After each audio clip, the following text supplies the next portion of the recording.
जय श्री राम दोस्तों। लॉकडाउन के बीच डीडी नेशनल पर प्रसारित होने वाले धारावाहिक सीरियल रामायण की पॉपुलैरिटी में कोई भी कमी नहीं आई है। 80 के दशक में शूट हुए रामायण को लोग आज भी परिवार के साथ देख रहे हैं। रामायण की शूटिंग ऐसे समय में हुई थी जब तकनीक इतनी विकसित भी नहीं हुई थी और इस सीरियल को जितने व्यूज मिल रहे हैं उसका मुकाबला आज तक कोई नहीं कर पाया है। आपको बता दें कि आज तक जितने व्यूज रामानंद सागर की रामायण को मिले हैं उतना सिनेमा जगत में किसी भी धारावाहिक के किसी भी मूवीज को नहीं मिले हैं। तो दोस्तों आपके जहन में भी आखिर सवाल आया होगा कि क्या 1980 के दौरान इतनी टेक्नोलॉजी नहीं होने के बावजूद रामायण की शूटिंग किस तरह से हुई थी और शूटिंग के दौरान क्या क्या परेशानी आई थी, कलाकार किस तरह से मैनेज करते थे, सारी शूटिंग एक ही जगह पर हुई या अलग अलग जगह पर हुई थी। उस दौर में वानर सेना, जामवंत जैसे जो कुछ कैरेक्टर्स है वो किस तरह से डेवलप हुए थे। और साथ ही दोस्तों आपके मन में ये भी सवाल आया होगा कि रामायण की शूटिंग के बाद आखिर राम और सीता का कैरेक्टर्स निभाने वाले उन कलाकारों का क्या हुआ। तो दोस्तों आपके सभी सवालों के जवाब इस वीडियो में मिलेंगे। वीडियो को पूरा आखिर तक जरूर देखना है। चलिए शुरुआत कर लेते हैं वीडियो की ओर। लेकिन दोस्तों उससे पहले इस वीडियो को कीजिएगा ज्यादा से ज्यादा लाइक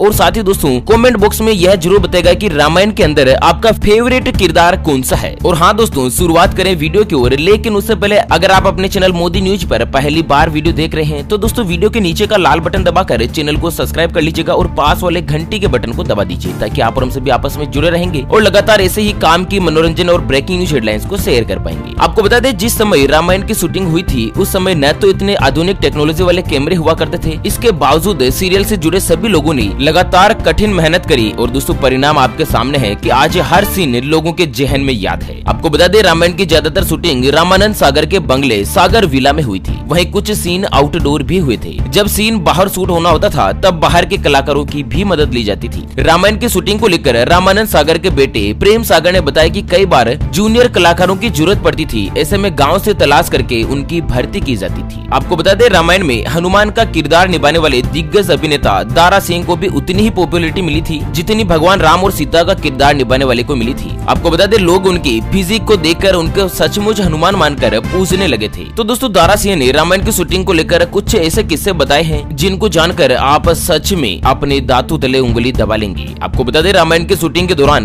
दारा सिंह के पिताजी ने नॉनवेज खाना तक छोड़ दिया था क्योंकि दोस्तों दारा सिंह के पिताजी शूटिंग के साथ लोकेशन पर जाया करते थे और ये शूटिंग लोकेशन सूरत के उमर ग्राम में हुआ करती थी। शो की पूरी कास्ट एंड क्रू ट्रेन से सूरत जाती थी और ज्यादातर शूटिंग 5 से लेकर 6 दिनों तक होती थी। उसके बाद वापस से मुंबई लौट जाया करती थी। यहाँ पर एक्टर दारा सिंह ने बताया कि जब भी शूटिंग खत्म होती थी तो दारा सिंह को अपने स्टूडियो के गेट खोलने पड़ते थे जहाँ पर सैकड़ों लोग उनके चरण छूने का इंतजार किया करते थे क्योंकि दोस्तों उन्होंने हनुमान का रोल इतना अच्छी तरह से निभाया था कि लोग एक्टर्स की सच में भगवान मानकर पूजा किया करते थे। और वहीं दोस्तों इस शो की टीआरपी इसी बात का सबूत है कि रामायण आज भी लोगों को पसंद आती है और रामायण का शो शुरू होने के साथ ही इसने टीआरपी के सारे रिकॉर्ड तोड़ दिए थे। पहले ही हफ्ते में इतिहास का सबसे ज्यादा देखे जाने वाला शो बन चुका था। वहीं आपको बता दें रामायण की शूटिंग के लिए हॉलीवुड से भी लेनी पड़ी थी मदद क्योंकि हनुमान का संजीवनी बूटी लाने वाला सीन नहीं था आसान। दोस्तों आज के टाइम पर तो वीएफएक्स और ग्राफिक्स टेक्नोलॉजी इतनी ज्यादा डेवलप हो चुकी है कि कोई भी सीन आसानी से पूरा हो जाता है, लेकिन उस समय इतनी ज्यादा टेक्नोलॉजी विकसित नहीं हुई थी। और वहीं आपको बता दें कि रामायण में संजीवनी बूटी लाने वाला सीन, हनुमान जी के उड़ने वाला सीन, वहीं पुष्पक विमान का उड़ना जैसे कई स्पेशल इफेक्ट को उस समय के दौर में भी इतना अच्छा इस्तेमाल किया गया जो कि दोस्तों आज भी बिल्कुल रियल लगता है। और वहीं राम सेतु का निर्माण वाला सीन गुजरात में नहीं शूट किया गया क्योंकि वहाँ नीला समुद्र नहीं मिल पा रहा था, इसलिए दोस्तों इसे चेन्नई में जाकर शूट किया गया था। आपको बता दें पूरी रामायण की शूटिंग करने में 550 दिनों से ज्यादा का वक्त लग गया था। यहाँ तक कि रावण के किरदार के मरने के बाद अरविंद त्रिवेदी के गाँव में शोक भी मनाया गया। और वहीं दोस्तों रावण के भाई यानी कि विभीषण का जो किरदार निभाया था उनका नाम है एक्टर मुकेश रावल। क्या आप जानते दोस्तों मुकेश रावल बैंक में नौकरी किया करते थे और जब भी रामायण की शूटिंग हो रही थी ना उस वक्त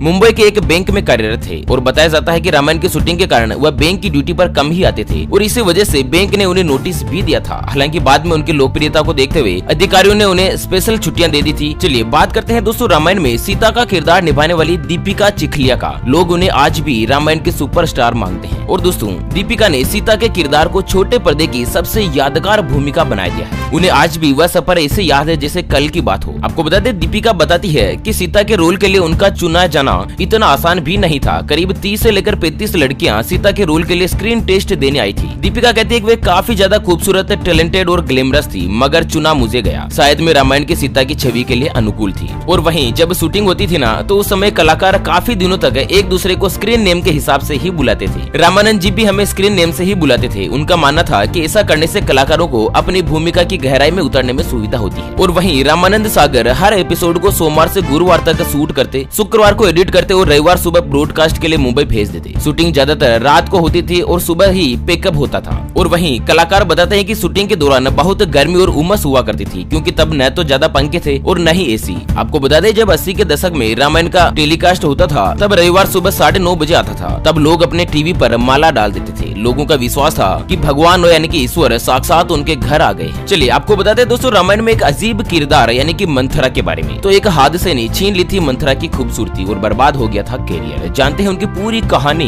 तो दोस्तों, रामायण में मंथरा का किरदार निभाया था एक्ट्रेस ललिता पवार ने, जिनका जन्म 18 अप्रैल 1916 को नासिक में एक धनी व्यापारी लक्ष्मण राव सगुन के घर में हुआ था। ललिता को आज भी घर घर में रामायण की मंथरा के तौर पर ही बुलाया जाता है। और दोस्तों, उस समय वह अपने जमाने में सबसे ज्यादा फीस लेने वाली एक्ट्रेस हुआ करती थी। आपको बता दें, 80 के दशक के फेमस एक्टर भगवान दादा को एक सीन के दौरान ललिता पवार को एक थप्पड़ मारना था, लेकिन उन्होंने ललिता को इतनी जोर से थप्पड़ मारा कि वह जमीन पर गिर गई और वहीं उनके कान से खून बहने लगा था। इसके बाद इलाज के दौरान गलत दवा के चलते उनके शरीर के दाहिने भाग को लकवा मार गया और हमेशा के लिए उनकी दाहिनी आंख सिकुड़ गई। वहीं दोस्तों, आपको बता दें कि आपके मन में ऐसा सवाल आ रहा होगा कि रामायण में आखिर कौन सा सीन भगवान राम का किरदार निभाने वाले को सबसे मुश्किल लगा था। जी हाँ दोस्तों, ऐसे तो बहुत सारे सीन होते हैं, लेकिन स्पेशली ऐसा कौन सा सीन था जो कि सबसे ज्यादा मुश्किल लगा था। तो आपको बता दें, एक सीन है जहाँ पर राम वनवास में है और उनके भाई भरत उनके पिता की मृत्यु के बारे में बताने आते हैं। वहाँ जो रिएक्शन मुझे देना था उसमें कुछ चैलेंज था, क्योंकि राम का कैरेक्टर इंसान के बेस में भगवान है। हालांकि उन्होंने कभी भी खुद को भगवान के रूप में नहीं दिखाया है, इसलिए कैरेक्टर और उनकी बैक स्टोरी को दिमाग में रखते हुए रिएक्शन देना थोड़ा सा मुश्किल था। वहीं अरुण गोविल बताते हैं कि जब भी हम शूटिंग करना शुरू करते थे तो हमें यह पता नहीं होता था कि कब शूटिंग खत्म करेंगे। उस समय शिफ्ट जैसा कुछ भी नहीं होता था। सागर साहब को रात में शूटिंग करना बहुत पसंद था, इसलिए ज्यादातर समय हम अपनी पूरी शूटिंग रात में ही किया करते थे। इकट्ठे मिलकर काम करते थे और वे मुझे परिवार की तरह ही समझते थे। मुझे याद है, जब इकट्ठे उठते बैठते थे, काम करते थे, तो टाइम की कोई भी फिक्र नहीं होती थी। और वहीं दोस्तों, हर एक कलाकार की मेहनत और जुनून का परिणाम आज हम देख ही सकते हैं। और इसके बाद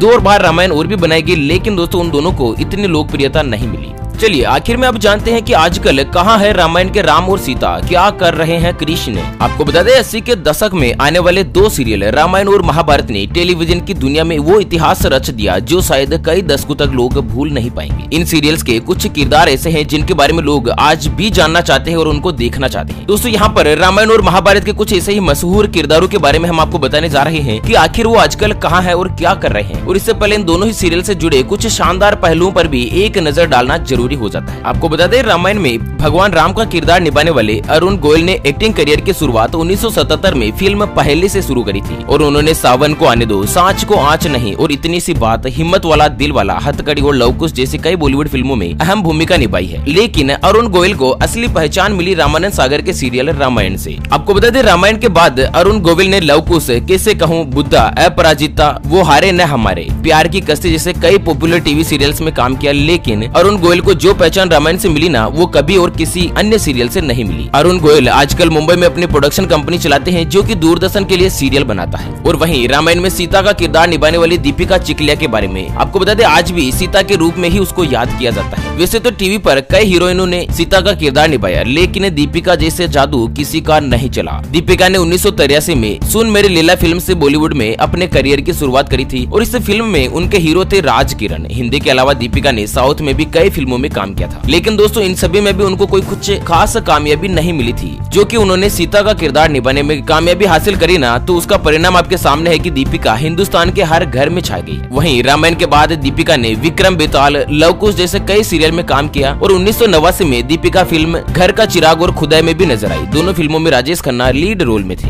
आपको बता दें, दीपिका को सीता के रोल का करना इतना बड़ा फायदा मिला कि 1991 के लोकसभा चुनाव में बीजेपी की सीट पर वडोदरा से उनकी जीत हुई थी। हालांकि हालांकि जल्द ही राजनीति से उनका मन उब गया और उन्होंने राजनीति करना छोड़ दिया। और उसके बाद दीपिका ने कॉस्मेटिक कंपनी के मालिक हेमंत टोपीवाला से शादी कर ली और दीपिका चिकलिया से दीपिका टोपीवाला बन गई। शादी के बाद दीपिका एक्टिंग छोड़कर अपने परिवार पर ध्यान देने लगी। फिलहाल उनकी 2 बेटियां हैं, नीति और जूही। दीपिका आजकल अपने पति की कंपनी रिसर्च और मार्केटिंग टीम को हेड किया करती है। ये कंपनी श्रृंगार बिंदी और टिप्स के साथ टोज और नेल पॉलिश वगैरह बनाती है। चलिए आखिर में बात करते हैं दोस्तों रामायण में रावण का किरदार निभाने वाले अरविंद त्रिवेदी के बारे में। जी हाँ दोस्तों, रामायण में राम और सीता का किरदार निभाने वाले कलाकारों को जितना प्यार मिला ना, उतना ही प्यार रावण का किरदार निभाने वाले अरविंद त्रिवेदी को भी मिला है। अरविंद ने करीब 250 हिंदी और मराठी फिल्मों में काम किया, लेकिन उनकी असली पहचान रामायण से ही बनी है। पर्दे पर उनकी हंसी और आवाज की वो धमक सुनकर लोगों को यही लगता था कि जैसे पर्दे पर सच में रावण आया है। आपको बता दें दोस्तों, अरविंद त्रिवेदी को रामायण से इतना प्यार मिला कि आज भी लोग उनकी पत्नी को मंदोदरी कहते हैं और उनके बच्चों को रावण के बच्चे ही कहा जाता है। वैसे रामायण के बाद अरविंद विश्वामित्र सीरियल में भी नजर आए। कई सीरियल में काम करने के बाद अरविंद अचानक टीवी से गायब हो गए। अरविंद ने 1991 में भारतीय जनता पार्टी ज्वाइन कर ली और चुनाव जीतकर भारतीय जनता पार्टी के राज्यसभा सांसद बने, जो कि दोस्तों आडवाणी और अटल बिहारी वाजपेयी के काफी करीबी माने जाते थे। तो दोस्तों इस वीडियो में अपन ने जाना कि रामानंद सागर की रामायण की शूटिंग किस प्रकार से हुई थी। तो दोस्तों आज के लिए इस वीडियो में फिलहाल इतना ही। बहुत जल्द दोबारा से करेंगे मुलाकात एक और नई और ताजा तरीन हेडलाइंस के साथ। तब तक के लिए बने रहिएगा आपके अपने चैनल मोदी न्यूज पर। Thank you, take care, good bye, जय हिंद, जय भारत।